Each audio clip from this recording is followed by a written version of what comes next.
Arsenal have gone away to the Czech Republic and beaten a tough Slavia Prague team 3-0 in the Champions League. We're going to look back at the game and all of the talking points, including Max Daumann making the Champions League record aged just 15 years old.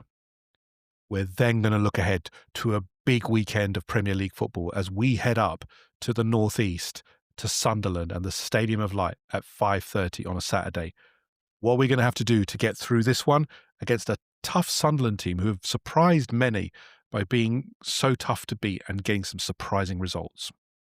The predictor game is then back as myself and Joe look back on our previous results and try to take our stab at the results for this weekend. Lots to cover on episode 27 of Red Lines and Half Spaces.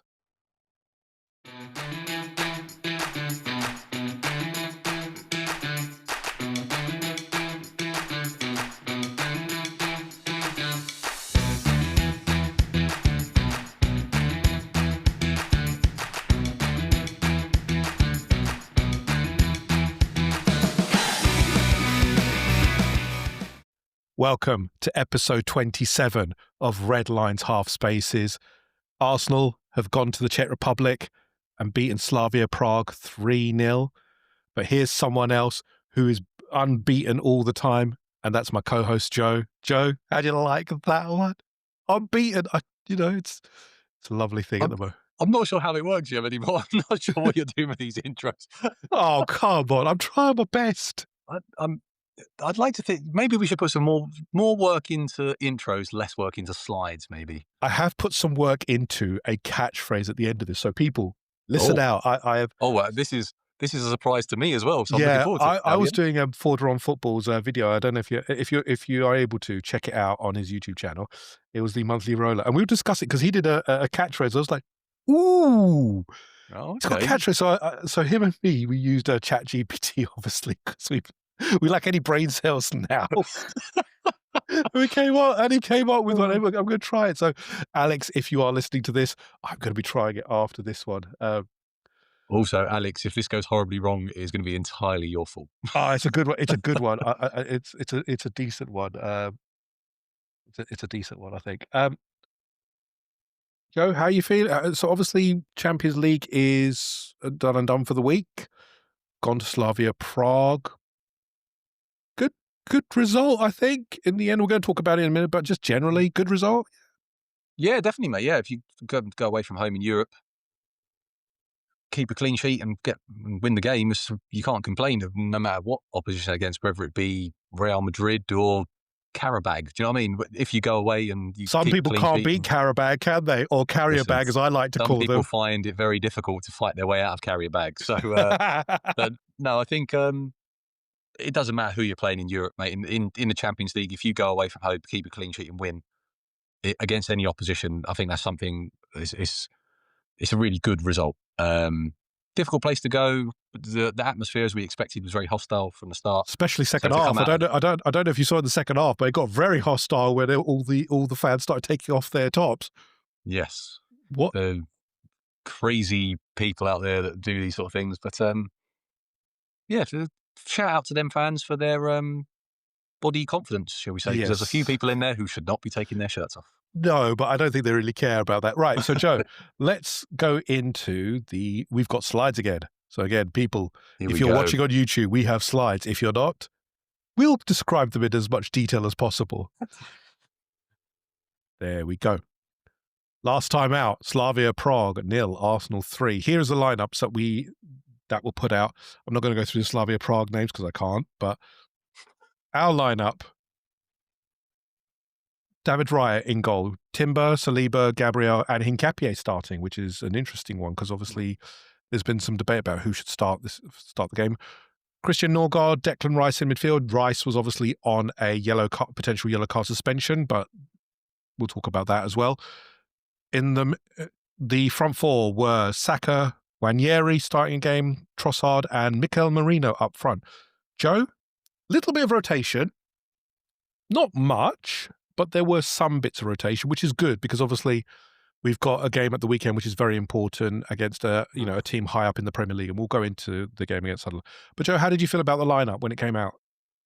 Yeah, happy with it, mate. I said in the preview we done with Dan that I wouldn't have minded seeing like the entire back five rotated for this. Just because I think they did quite well against Brighton. And Brighton, I think, would pose more of an attacking threat than Slavia would. So I thought this might be a good chance to get them kind of playing as a unit again and get everyone some minutes. But no, fine with the back four, mate. I thought like you kind of touched on, I thought the Hincapié inclusion was quite interesting because it seems to have been MLS who's been coming in for him. I don't know whether the fact that Martinelli's currently out injured maybe played a sort of a role in that, because we've seen Arteta, when MLS has played, Martinelli's tended to start, and when Calafiori's tended to play, Trossard started. So I don't know whether he just thought that Hincapié needs the minutes, and maybe he thought he was a better sort of partner to what Trossard offers on that side. Happy to see Wanyeri given a start. Obviously, Eze dropped out, given that he was the only one that played in the Brighton game from the start. So that decision made sense, and I thought this was a good game for Ethan to come into. And yeah, Marino up top. I think we all expected that with the unfortunate injury to Gyökeres. So yeah, I think it's the lineup you kind of expected. I don't think there's too many surprises in there, but good to see a bit of rotation as well. And like we said, a few players getting some extra minutes. Yeah, Christian Norgard also starting. Again, Mm. you've got to give them minutes, and Norgard is going to play a fairly significant role, given that he is in that midfield, and there's not many midfielders in our squad. We only Mm. really have, and one of them obviously is taking up a forward spot now with the injuries to Gyökeres and Havertz. So it was really needed that we give these players minutes. And like you, actually, I was glad Ethan Wanyeri started, but we'll go into his performance in a minute. I'm going to let's have a look at the stats. So match stats: Slavia Prague with 43%, Arsenal with 57%. Expected goals: 1.81 to Arsenal, 0.47 to Slavia. 9 shots on target to Arsenal from Prague to Arsenal's 14. Arsenal shots on target for Arsenal 8. We conceded a shot on target against Prague. Mikel Arteta out. Seriously, people, come on. The standards are dropping, and it's disappointing that we're conceding a shot on target. We should be having big zeros at the end of that. Big chances created: Slavia Prague 0, Arsenal 3, and the accurate pass ratio was 187 passes for Slavia with a 72% completion rate, and Arsenal 274 with an 8% completion rate. Corners: Slavia Prague 4, Arsenal 7. Joe, how would you describe this game? When I watched this game, I thought Prague they didn't cause us necessarily problems towards the goal, because if you look at the stats, they tell that story. We didn't. They got 1 shot on target, but they were awkward, weren't they? Because physically, they dominated in certain areas, which you would expect, given the height and the strength advantage some of these players had over some of us. Their striker up front, Curie, who was massive, an absolute beast. You'd expect. He's quite clumsy, but it was interesting watching him and Gabriel go at it. But generally, this was what I expected, Joe, that we were, we'd come up against a team who would play quite direct. They weren't necessarily playing out all the time, going long towards their big man up top and trying to overpower us, which really didn't work, I don't think. I don't think they really had much in the way of going forward. What did you make of the game, Joe?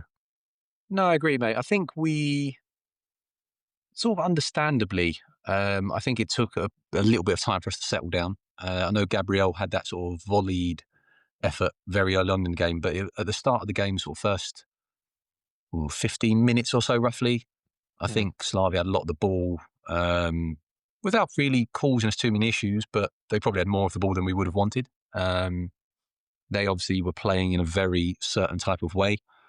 One thing I will say is I've never seen someone who's 6'6" go down so regularly with such ease. That was quite impressive. But he was massive, wasn't he? He was not just look. Voltemade is 6'6", but he's like a lanky thing, isn't he? Yeah, whereas this Curie guy is was like just a bit of a monster, wasn't he? But weirdly, it's like he chose to kind of engage in contact and then just throw himself over, which I find quite strange when you're that size. It's sort of the sort of thing I'd expect someone who's 5'6" to do. Yeah, Yeah, But it no, wasn't a that great was performance. strange. But I think once we kind of settled down, got kind of on the ball a bit more, we kind of killed that sort of the atmosphere. Yeah. And gradually we just took over. I think we got sort of a string of corners, probably about 20 minutes in off the top of my head. And that is where the game kind of seemed to swing, and that's where the pressure really started to build. And from there, I think we were fairly comfortable without being Yeah. troubled. But I think the stats you just read, the past stats for me are very interesting because I think it shows what type of game we played. I think in some games you've seen Arsenal with double the number of passes there. So for us to have 274, I think that's quite low Well, compared to what that we have was, seen. But then I think you I have to think, praise Slavia for the way they pressed yeah, us. In fairness, exactly. there was a lot of sort of man-to-man marking from them. There's a lot of times David Raya had to go long. Mm. So in fairness to them, in that respect, they did quite well, I think. Sort of took us out of our normal game. But again, what this team and what this squad showed is that it doesn't matter what type of game you want to play against us, we can match you up. And whether you want to play a long physical game, whether you want to play sort of the tiki-taka football, whatever it is, we can match you and we can give as good as we get in any of those scenarios. So it was good to see that Arsenal could sort of do that. Obviously, I know Prague aren't the best opposition, but it was good to see that we could obviously play in that way and still come out on top. Yeah, because Joe, I mean, the fact is we're not going to get onto perfect surfaces all the time, and we're not going to have teams who play expansive football against us. Slavia came to do what they did. They pressed us hard, as you said, and they tried to disrupt us from passing through them, which they did pretty well actually for a Mm. period of the time, as you well said.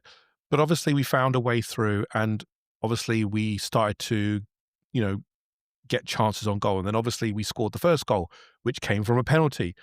No Arsenal fan will ever say that they saw this penalty in real time, because I certainly didn't. Did you, Joe? I did. Yes, No, absolutely. you did not. You did not see the hand come up. No, it was sort of, it's one of those weird ones, isn't it? Where I think if you didn't get a penalty, you'd be a bit like, oh, it was so close to him. It wasn't sort of, you can understand not getting it. But I think in Europe, if the ball hits your hand in the box, it's almost just a penalty straight away. So as soon as we saw that replay, I think everyone kind of thought, yeah, that's a penalty, because in Europe, that's how they kind of officiate the But games. his hand was a bit unnatural. It was kind of like this, like a teapot almost. It was like he jumped up and it was like Yeah, that, wasn't it?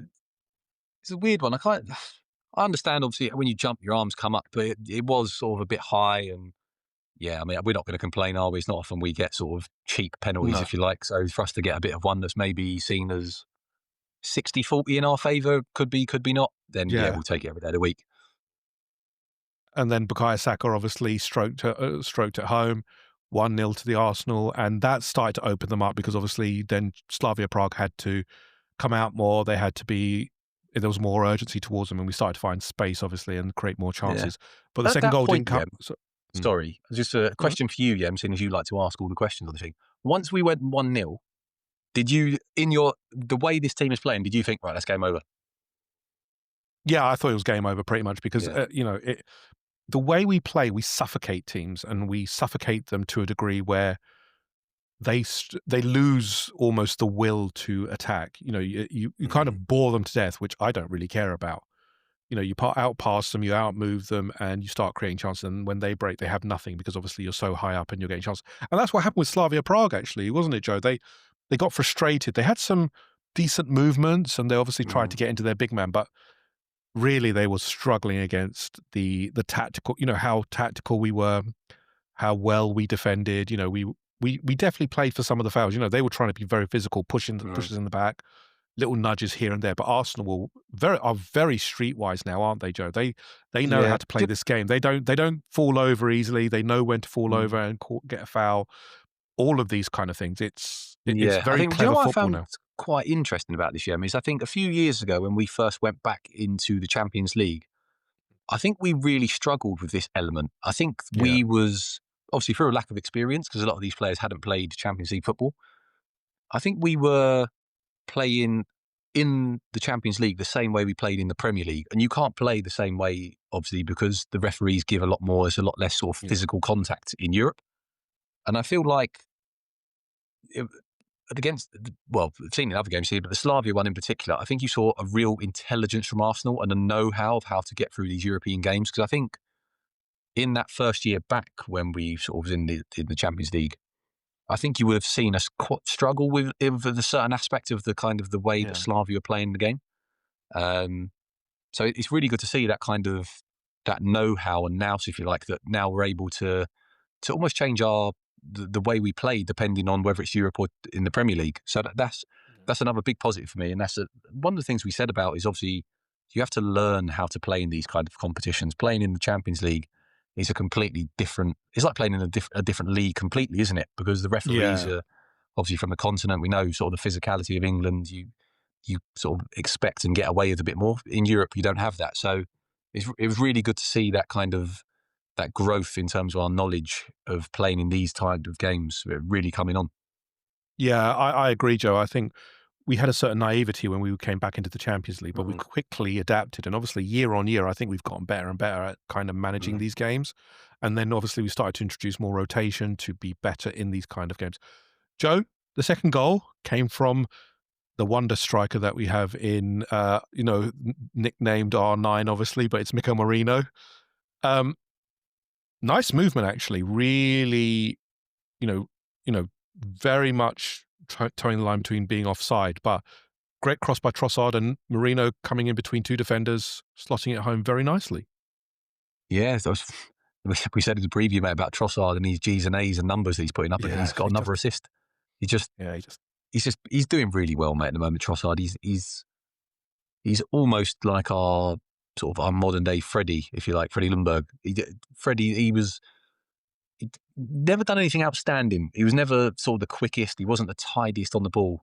But when he got in, sort of, he had that run, didn't he, of when yeah. the sort of in the Premier League winning season, when he was just numbers, man. You just knew he was going to do something. And Trossard's kind of got that same feel about him at the moment. For all these sort of the criticism that we've given him here, for all the things that people don't like about him, his style of playing, whatever you say about him, you can't question the numbers that he's put up. And what did he cost us? 25 million-ish? 30 million, I think 30 million from Yeah, I Brighton mean, when we signed her. 25, 30, whatever it was. I mean, if you look at his output for the amount of money we paid for him, Yeah. it's been unbelievable, mate, really. It was another lovely ball from him, and it was a great finish, Marino. I've got some questions personally over the Slavia defenders. They did. I'm not entirely sure what the two centre halves are doing because Marino was the only player there, but neither of I them chose to know, mark him, he's which I thought was he's not very exactly bizarre. hard to miss it. He's not hard to miss, is he? It's not No, like he's not. he's And like a wily striker, is he? it Um, wasn't like he sort of had some fantastic movement to get free in the box. He just kind of he done well to stay on side. Don't get me wrong, but he just yeah, kind of trotted in. The defenders went nowhere near him. And in fairness to him, he finished it really well. It was a nice yeah. finish from him.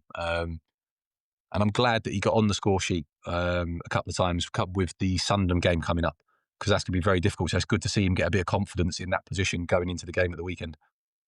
Yeah, so the second goal, obviously, lovely little floated ball up from Declan Rice, and Mika Marino taking a chance on on a particularly scrappy goal. The goalkeeper completely fluffed it. The defenders kind of fluffed it, but Mika Marino was there to just nudge a header into the goal, isn't it, Joe? It's pure optimism, and Mika Marino again, not a striker by trade, but really important positioning to get that goal. Yeah, you put yourself in areas, don't you, as a centre forward, and you hope things drop for you and whatnot. Obviously, on this occasion, it just helped that the goalkeeper came running out with his T-Rex arms and just didn't fancy actually trying to catch the ball. T-Rex So arms, I love that. That's such a good one. it was just, I mean, Marino done well. He obviously got up and beat the keeper to it. For me, if that's my goalkeeper, I am absolutely raging Yeah. because Oh, yeah. it's not even like Marino got particularly high off the ground. He just sort of had a little jump and just flicked it beyond him. So, but again, like we said, you've got to put yourself in these areas, right place, right time. If you're not there, you don't get the goal. Did Yeah. well, obviously, just to sort of flick it behind him, knew where the goal was. And for someone who's not a centre forward, come out the game with another 2 goals, you can't really argue with it. He had, for me, I've seen a lot of people praising him. I don't think he had his best game. I don't think he was brilliant, but he's walked off the pitch with 2 goals. And if he does the same again on Sunday, has an average game but scores 2, then chances are we win the game. And it won't matter how he performs because he's just putting the ball in the back of the net, which is what you want from your centre forward. Yeah, I mean, Mika Marino's never going to win the best player on the pitch with his quality of passing, et cetera, et cetera. As you said, Joe, he's a box crusher, isn't he, typically, and he'll get you goals. That's what he's there for, his height, power, and ability to find space and Mm, deliver, shots and headers. That's what he's there for. And fair mm. enough. You need that in the modern day as well. You've got players like that. And again, he's not very silky on the ball. He's kind of clumsy, but keeps delivering. And like Trossard, Mm. G's and A's are what matters, isn't it? That's all that Yeah. matters. I think that's I think it was Arseblog I saw it on when I was having a read. I'm sure they said that was like his 18th goal since the Leicester game when he came in off the bench to play as a centre forward. So that 18th goal for sort of club and country, sorry, I think it was. So Yeah. I mean, it's a phenomenal record. If Gyökeres does that from when we signed him, if he puts in nearly 20 goals in sort of 6 months or whatever it is, we'll be going bananas. So for someone who's not a recognised centre forward to have that many goals in that space of time, it's a brilliant record, mate. And like you said, he's never going to be a Zidane. He's never going to be someone who you look at and think, wow, magnificent. But if they keep chalking up numbers, like we said with Trossard earlier, then you cannot argue with what they're doing. Yeah, absolutely. Joe, I want to touch on a few more performances just before we move on to some of the records that we've set. First player I want to look at, Ethan Nwaneri. First start in the Champions League this year. And I was expecting a lot more of him, if I'd be very Mm. honest.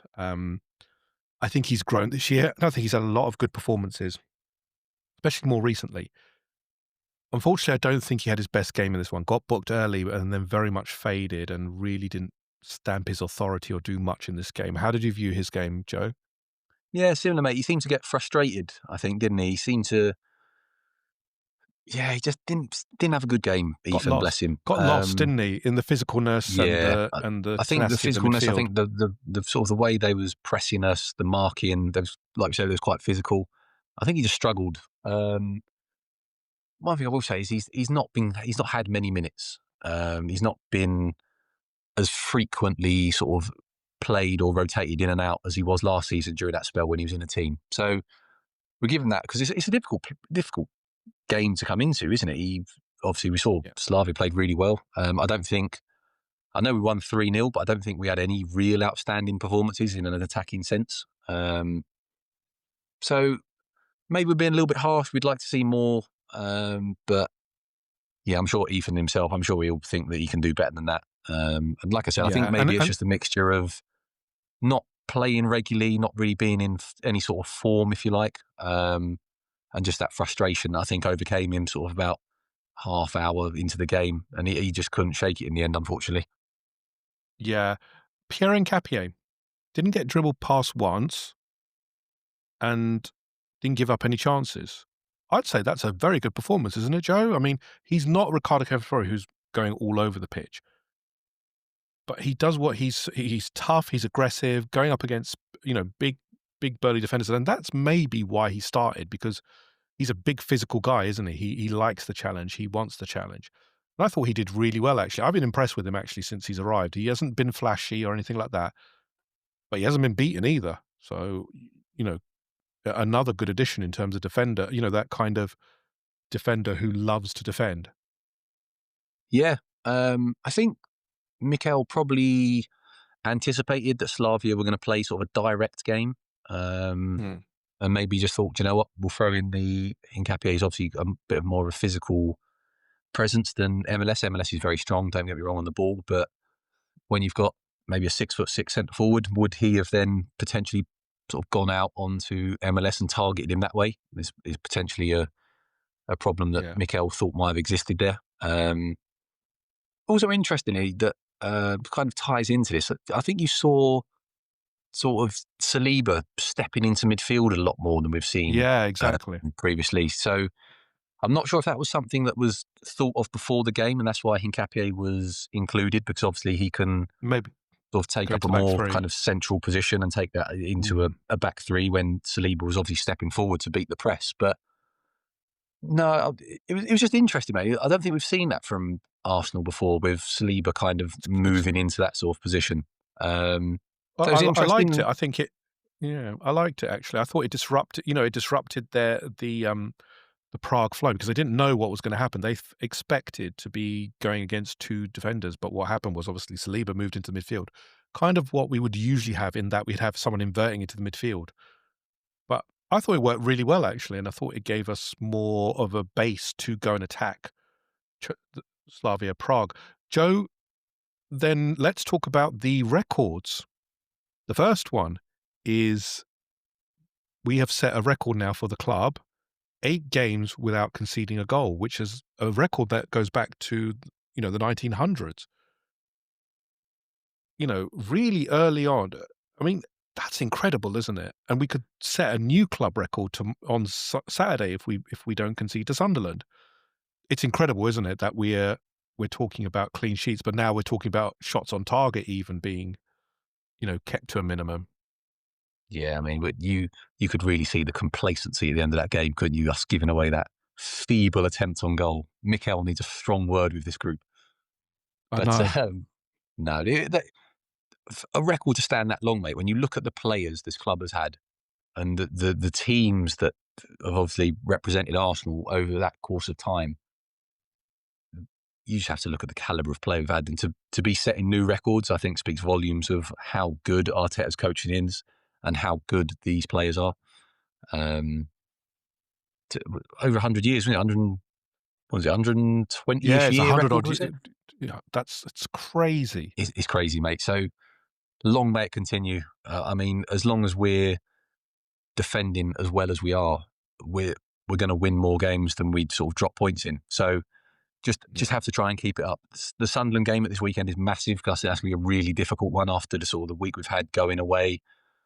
But given the defenders we've got and the whole team ethic when it comes to defending, you can't help but feel confident with this team. I mean, we had the pleasure of seeing the team in the Banter era when even if Arsenal were ahead by 3 goals, you never ruled out a draw or even a loss in that position Yeah. because you just knew that we were capable of mind-numbing, brainless decisions where you'd see these players do crazy things and just start doing stupidness, and it's just Mm. so nice. Like we touched on earlier when we said we went 1-0 up and we knew that was game over. I Yeah. can't tell you the last time or if I've ever experienced that as an Arsenal fan. And again, you just have to credit how good we are defensively as a team and as individuals. And that's why we've got the record we have. And like we said, if we can keep it going, then come the end of the season, we could be sipping some of the finest champagne that money can buy. Could be, could be. Joe, the other record that was broken was obviously the youngest player to ever play in the Champions League. Max Staumann, 15 years old, coming about 16 in December, but does not look out of place in the Champions League. Came on and looked pretty good, actually, up against some big players. I mean, Mm. again, a 15-year-old playing in the top European league is crazy, isn't it, Joe? I mean, we keep talking about him and the records he keeps breaking, but to be the youngest player in the Champions League when you've had the Lamine Yamal, et cetera, in the league is just tells you what potentially he could be, isn't it, Joe? Yeah, he came on, sort of looked really positive again, as he always does, looking to take people on, getting kicked up in the air and just sort of getting straight back up again, not making too much of a fuss of it, which I think is important at that kind of age, just to kind of get on with things. And shout out Harriman Anous as well. He made his Champions League debut. He looked good, Another young actually. player. I th Another one. Another one who came on, worked really hard for us. Sorry, mate, go on. I thought he looked better than the Brighton game. I thought he looked better than the Brighton game, actually. I think he looked more assured. I don't know if it's the Mm. quality of opposition, but I thought he wasn't as scared. In the first stage of debut and you've just been told about it and you don't know about it. But he looked more assured. He was stronger. He was more nice layoffs, etc. I thought, well done. Well done. Yeah, but I mean, this But is yeah, the it's, fantastic, isn't it? That all these young players from Hale End are all coming all being integrated into the yeah, 11. And don't get me yeah. wrong, I don't think we've seen it for quite a while in terms of sort of pre-Arteta, these kind of young players coming through. But I think the team's playing so well that we've got a really solid spine, and you can now bring in these young players and you're bringing on a Max Dowman, and he looks next to him, and he's got Timber behind him, or Ben White coming on. He looks inside. He's got Declan Rice there. He's got Norgard, all this experience around him. Harriman Anous, he can look to the side. He knows he's got Trossard there. He's got Saka there. He's got sort of Dowman, who's come on and sort of, we're both doing this together. Looks on the bench. You've got Ethan there. You've got MLS. It's just such a good feel-good factor for all these young boys who are coming in. And what it'll promote, mate, is just more young talent to see, okay, there's a pathway for us. That could be us next year. And hopefully it just keeps the ball rolling, because we're really spoiled at the moment for how many young talents we've got. According to Chido Obi Martin and Aidan Heaven, there is no pathway. I mean, if you were there, especially that Chido Obi Martin, would you not be saying to your agent, what have you done to me? Because during the week, obviously, you had Harriman Anous playing in the Champions League. And I think Chido Obi Martin was playing in like an under-21s game somewhere up north. Like, it's just, if that was my agent, I'd be having some serious questions with sort of what we've done there, because it essentially just stinks of chasing the money, doesn't it, rather than any first-team opportunities. Yeah, we all knew that as well, because Man United offered stupid money and they took it. But look, that when they left, opportunities opened up for others. That's how it is. Joe? So then if we look at the Champions League table, looking very healthy for us, isn't it? So if you're watching on YouTube, you'll see the Champions League table. If you're not, Bayern Munich are at the top of the league, 12 points, and Arsenal are there. Arsenal and Inter are there on 12 points as well. Arsenal, Inter and Bayern only separated by goals scored for Bayern and Arsenal, because Bayern have scored more overall. So our goal difference is actually equal, but Bayern have scored 14, whereas we've scored 11. Inter are there, obviously. They haven't been beaten yet. Man City in 4th, PSG 5th, Newcastle 6th, Real Madrid, who had a terrible game against Liverpool, 7th, Liverpool in 8th. Galatasaray, very surprisingly, up into 9th. Tottenham, where they think that they're still a good club, by beating Copenhagen. I think you need to look at yourselves if you think that's a good victory. In 10th, Barcelona drawing 3-3 against who was it they played last night? Club Brugge, and drew 3-3. They should have actually lost that game. Lamine Yamal just dragging them out all the time. And then obviously the team that can't beat a carrier bag, Chelsea, in 12th. There are obviously more places, but I just thought we'd cover those ones. Joe, looking healthy for us, isn't it, at the moment? Unbeaten. Yeah, we got need a big one coming up in Bayern Munich.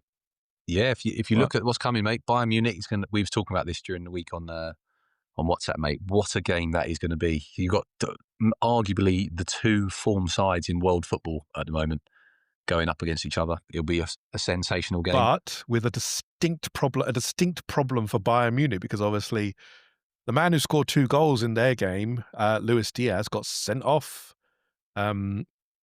That's a big one, isn't it? I mean, they've got quality players in the backup, but Luis Diaz has been on fire for them this year, hasn't he? And yeah, I mean, a big loss said to for you, them, mate, I think, isn't it? Yeah, that front three of Elise, Kane, and Diaz for me is arguably the best front three in world football, because it can do everything. You've got 3 outstanding world-class individual talents there, and if they're gelling together, mate, then it's going to be very difficult for any defence to stop them. But if any defence can stop them, it's going to be the Arsenal defence at the moment, because we can easily do our bit against them as well. So that'll be a great game. I think what this table suggests as well is the game we've got away at Inter is going to be very difficult. They've only conceded 1 goal so far, but it'll be a good little thing for us, mate. So obviously we went there, I think, was it last year, and we lost by the penalty. So, but with a makeshift side. But makeshift side, wasn't it, Joe? I mean, we were... Yeah, of course, mate. But it'll be good to go there and see how far, sort of the development, if you like, from last year. Obviously, we've got the experience in that game. Let's go there this year and show what we've kind of learned from that experience, and let's see what this team can do this year. It'll be a good sort of thing for us to look at and see the progression, definitely. Yeah, the progression that we've made. But I think we've got a better chance. If you've got our first team out, because last time it was a makeshift team, I think we'll have a lot more first teamers out there.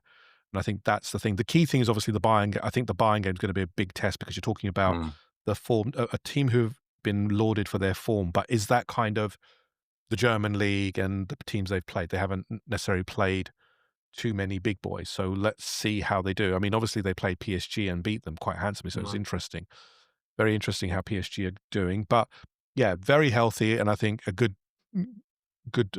week in the Champions League for us. Joe, let's move on to and look at the Premier League this weekend. Next up, Sunderland away. We go to the Stadium Light on Saturday, 5:30 kickoff. Arsenal in first, obviously. Sunderland have dropped down to 5th, having lost to Everton in their last fixture.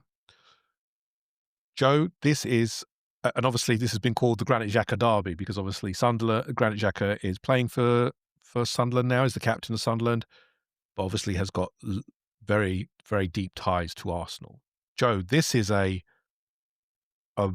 big fixture because, again, we didn't expect this at the start of the season, but Sunderland are doing very well, aren't they? And at the Stadium of Light, under the lights, it is going to be a difficult fixture for Arsenal, isn't it?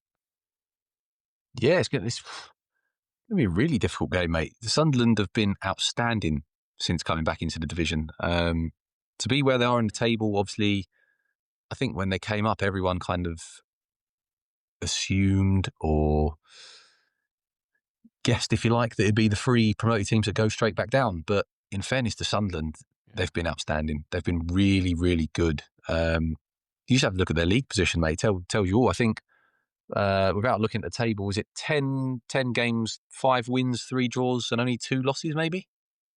Yeah, I think they've had so they beat. So if I look at their results, they beat West Ham on the first day, lost to Burnley away, beat Brentford at home, drew with Crystal Palace, which is a big one actually, away, drew with Aston Villa at home, beats Nottingham Forest away.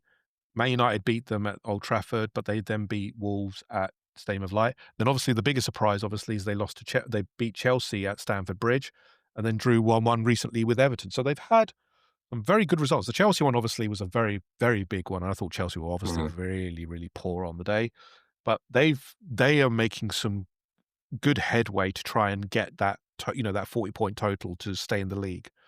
They've bought some very good players as well. Nordi Mukiele, Broby. They've got Granit Xhaka, obviously, who's providing that touch of class for them. They've spent very well because obviously they lost their biggest player in Joe Bellingham and they sold him for good money. But they've bought very well, haven't they? Again, they've got the guy from Final. What's his name? Gertrude. Very good defender. Rate him highly. And I think they've bought really, really well. They've got some exciting players. And I think this is going to be a very difficult game for us coming off the back of the Champions League because, as always, when we come back from Champions League, especially away, it's very much, the levels do drop a little bit, don't they, Joe? It's very rare that we are at our peak when we're after a Champions League game, isn't it, at the moment? Yeah, definitely. I think the only positive really to take from that is that obviously we played the early game on the Tuesday.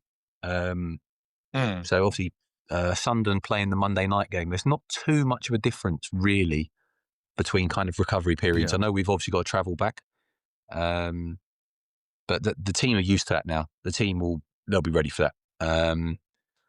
Like we said, it's the end of what's arguably a long week for Arsenal. 3 sort of tricky away games. Obviously did Burnley really well, went to Slavia, run really well.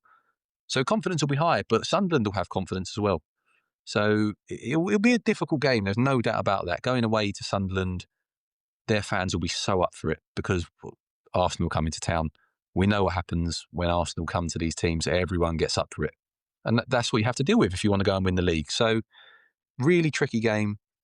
But this team, the way we're playing, I know we've got injuries. We're in the attacking areas. We've just been cursed again. But so far, we've done really well just clocking up the wins. It's not been anything outstanding. We've not seen sort of Brazil prime football. We're not the Harlem Globetrotters, but we just keep racking up the wins. And if we can just go and get another boring 1-0 win away at Sunderland and go into the international break with that win, with obviously City playing Liverpool at the weekend and a lot of other sort of clubs playing teams in and around them, what a position we could be in when we come back. Because I think we was discussing this, and I'm sure after the international break, potentially you're looking at Madueke's back. Martinelli will be back. Gyökeres could be back. Havertz could be on the verge of coming back. So by the time we go into that Spurs game, you could Odegaard as have well. Odegaard as well. You could have 4 or 5 attacking players back to choose from. And then, wow, integrate them into the side, bring them in, and, well, we could go on a real good run again. We've got difficult games when we come back, so we're going to need them. But, yeah, if we can just get that win at Sunderland, if Marino can pull something out of the bag for us, if Trossard can keep going with his numbers, then, yeah, what a position we could be going into the international break in. Yeah, it's a really big one because obviously it's a 2-week break and you don't want to go into that on the back of a loss. And we know how Sunderland will play because they did it against Everton. They'll be defensively solid. They are, that's how they play with the lone striker up front. It will be the low block again. It's going to be for us to break it down. But on the transition, they are very, very good and they have opened teams up. So again, this is going to be very a difficult challenge, much like the Crystal Palace game. I think they transition very well into the attack. I would expect we would revert back to the Premier League team, bar Victor Gyökeres, obviously, with Marino up front instead of Gyökeres. Would you agree, Joe? I think we'll revert to type. Keep Yeah, I obviously the think you'll back see four with sort of the Calafiori players who in. came in. I think you'll see Calafiori come in at left back. I think you'll see Zubamendi return. It might have been a bit of a blessing in disguise, that suspension, keeping him out during the week. I think he'll come back Getting in. a I bit think of you'll see rest. Trossard keep his place. And I think Eze will probably come in back in for Wanyeri with Marino leading the line. I think that's what we kind of all expect to see because in the Premier League, I think Mikel's been very consistent with the 11 he's picked. And I don't see him changing that now. Yeah. Yeah, and I think the game plan is very clear for us. Choke Sunderland out again in terms of passing, the superior passing that we can do, and ensure that they don't transition. But they've got some very good players, as I said. I forgot one other, which is Dan Ballard, our former youth product, Yeah. doing very well at Sunderland. So it's going to be an interesting reunion. Joe, we're going to obviously touch upon our predictions now. So let's get to it. Why don't you take over and we will get into it with the Predictor League. All right. Last week, I edged it by 5, I'm afraid. We had you called correct sort of outcomes in the Palace Brentford game, Burnley Arsenal, obviously, Brighton, Leeds, Fulham Wolves. But it's the Sunday games that kind of ruined us because we was begging for another hate watch and we didn't get it. Unfortunately, they all went the opposite way. No. Bournemouth couldn't do any. Bournemouth literally did nothing, did they? They I was really opened the door disappointed in up for Bournemouth. They Haaland kind of and he played just into City's hands in the end, which was quite disappointing, I thought. I basically edged it by getting the Burnley Arsenal correct score and Fulham Wolves correct score. That's where the majority of my points came from. I would have got the correct Burnley score if I'd stuck to my original guns, and I didn't. No, we've learned a valuable lesson, Yem. Trust your gut. But we're back. 2-1s all the way. 2-1s all the way. We're back and we're going again. So for the first game, it will be Tottenham versus Manchester United. Tottenham are at home. Which means Tottenham will lose because Tottenham do lose at home. They always lose at home at the moment. Hair Watch is not on because obviously the counter reset last time, so no need to look at that one. I think Man United will actually win this because I think Tottenham are pretty dross, actually. I think the Copenhagen game masked their problems. They struggle to create, they're struggling to attack. Against Chelsea, they look awful, and that was at home as well. I think Man United will win this 2-1. I think it was. Yes, there it is. I think Man United are not great, but I think they'll do enough. Yeah, return of the 2-1. I like it. I'm going to say, I think what could favour United in this one is obviously they've had the week off where Spurs have played in the week. I know it was at home. I know there's. It's a difficult one. There's going to be a lot of difficult ones to predict this weekend, I think, because the games that could go either way. Yeah. Oh, what do we think? Tottenham United. I think I'm going to go for a draw. I'm going to I'm going to go for a 2-2 because I don't think either defence is great. Okay. I think both will concede goals. So I'll go 2-2, but Okay. I think a lot of the scores this weekend, mate, could be flips of a coin, to be honest. Like this Fair one, for enough. example, Everton at home to Fulham. I think Fulham are pretty poor, actually. They're sliding down the table a little bit worryingly.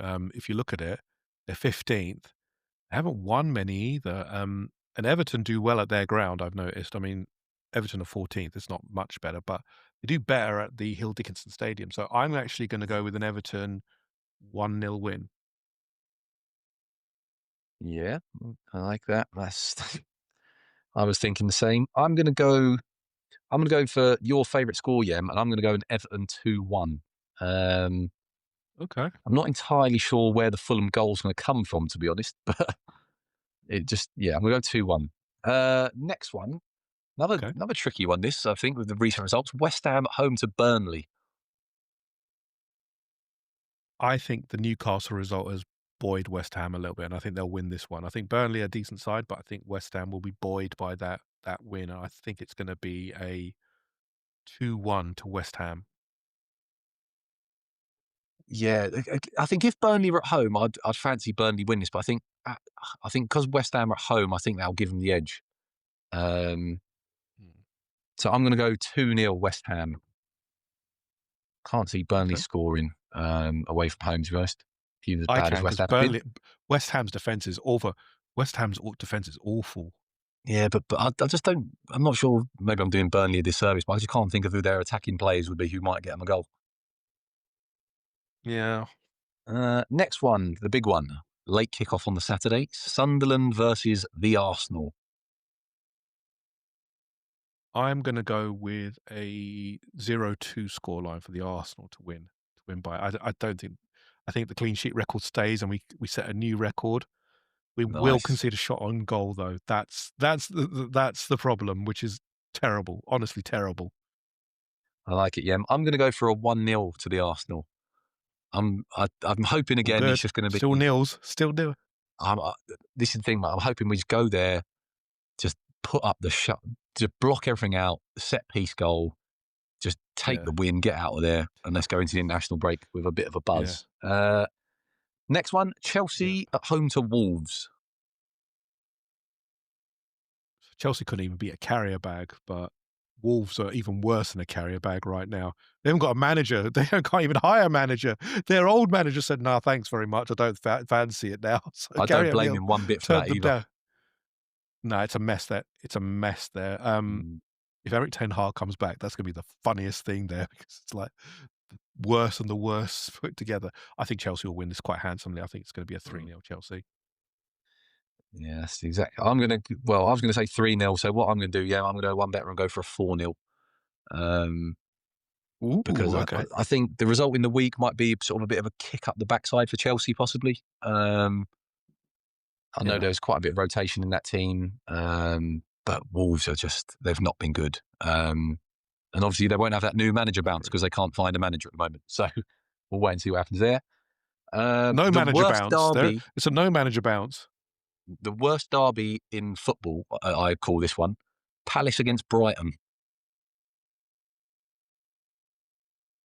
I think Palace will win this one. Palace are playing tonight, aren't are Palace playing tonight? I suppose it will be, yeah. Is it Yeah. Conference League tonight? Is it Conference League tonight? Let me have a look. Pretty sure it I assume is. so. It's Thursday, isn't it? It is, yep. They are playing tonight. So I still think they have enough against Brighton. I think Brighton have flattered to deceive a little bit at times. I think Danny Welbeck will score, but I'm going to go with a 2-1 to Palace. 2-1 to Palace. I'm going to go for a 2-1 to Brighton, just because of the form Danny Welbeck's in at the moment. I think they're playing quite well, and obviously Palace playing Okay. tonight. I think there might be some tired legs, so I think Brighton might nick it. Okay. Next one is Aston Villa at home to Bournemouth. Another interesting game. It will be. Aston Villa were pretty poor against Liverpool. They just didn't do anything. Bournemouth weren't great against City, but they should be better against Unai. I think I'm going to go with the draw 1-1. 1-1. Nice. I think this could be a 2-1 win for Bournemouth. Ooh, Just the way Bournemouth play, okay. I feel like it could. Villa will be sort of encouraged to kind of go on to them because that's what Unai does. And I think Bournemouth could maybe have learnt Oh, a they lesson play from tonight City as and well, pick don't them they? off. Villa play tonight. Mm, Yeah, Villa are playing tonight as well, aren't they? In a very yeah. contentious game tonight. Next one, we have another good game, Brentford against Newcastle. If this wasn't played in a Champions League, if this wasn't played after a Champions League, I'd say Newcastle will win this one. But because it's they've played Champions League, I think Brentford will win this. Actually, I think it's going to be a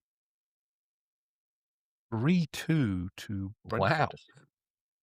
Goals, goals, Mm, goals. I like it. mm. Yes, it is. Goals, goals, goals.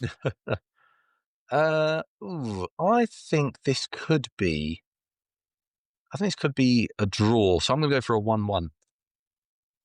I think Newcastle have been Okay. playing quite well, basically confident. Brentford, obviously at home, are quite a good side. So I think that could be a good game. Low scoring, but I think it could be a good game of football. Forest against Leeds.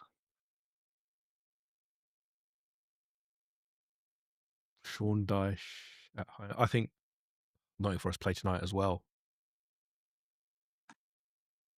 I think Nottingham Forest still got enough. I think a 1-0 to Forest. 1-0 to Forest. Away from home, can Leeds go to Forest and get a result? I'm going to go for a 2-1 to Leeds. I Ooh, think with interesting. Forest playing tonight. Forest the bottom of the form table at the moment. I don't think they've won in like 5 or 6. So I know Sean Dyche is there, but I don't know. They're not coping very well with this midweek and then weekend fixtures stuff. So we'll see how they get Yeah. on. And probably the big game for the weekend, last one, Man City and Liverpool. Oh my God. I want both of them to lose, and that's not possible, obviously. I would Am I going with what I actually think will happen or what I want to happen? The choice is I think yours, it's going sir. to be a draw. 2-2. 2-2. I'm going to 2-2. go with a 2-2. Yes. Liverpool finally actually do something for once in one of these games and actually. I'm going to go for a Man City win because Yeah, I think 2-2. Haaland is inevitable. So I'm going to say Joe, I don't want to hear that. I'm going to go for your favourite scoreline, mate. I'm going to go for a 2-1 City just because I think. Oh, well, could it be a 3-2? I'm going to go It's going to be high 3-2 scoring, I to. think, because both teams can't defend. I'm going to go 3-2 City, and I think Haaland's going to get a couple in this one. I think he could prove to be the difference because he's on another stratosphere at the moment. That bloke, he's in unbelievable form, and that could be enough to just power them through in that one, I think. Yeah. But they are all locked in. Yeah, the supercomputer has been supercomputed. Our results are in, and it'll be interesting this week because I feel like more than any other week, these games are quite Could go either close. way. So we've got quite a few different results. So it could be a big swing in the scores this week. So yeah, it'll be an interesting one. Yeah. Yeah, we're going to find out when we next do the predictor game, which will be a while because obviously the interlull is upon us Oh, where it'll be another international week. one. We'll find we'll do some fillers obviously because we've got to keep you entertained out there in listening Maybe land. we'll incorporate. But So we don't Joe, have to wait so long. Maybe I we'll just think incorporate the results of the predictors into it, and then we can a do our results show predictions just for to the next fill out one. time. Yeah, we'll. The people need to know who's winning this Fair enough. competition. Yeah, They do. They need to know who's paying for the meal at the end of the season. But people need to know that's what they're here for, not for the content. They're here to know who's going to win this. no one But cares Joe, about our we're going to Arsenal leave it. knowledge. No one cares about what we think. Yeah, everyone just wants to know who's paying for whose dinner come the end of the season. Exactly. Who's paying for whose food is always a big gripe. But Joe, we are going to leave it there. Thank you so much as always for your insight. We're going to hopefully cover off on a post-match show after the Sunderland game, hopefully with a victory. But for now, if you are enjoying the content, please do consider subscribing on YouTube, on all the audio platforms. Check out our TikTok page as well. Please do. We're so grateful to everyone. Our numbers are going up and up and up, and it's all thanks to you listening. Please do keep listening. We do appreciate it. But for now, I'm going to try my new catchphrase now. It's bye for now and stay between the lines and always find the half spaces. Catch you later. Wow.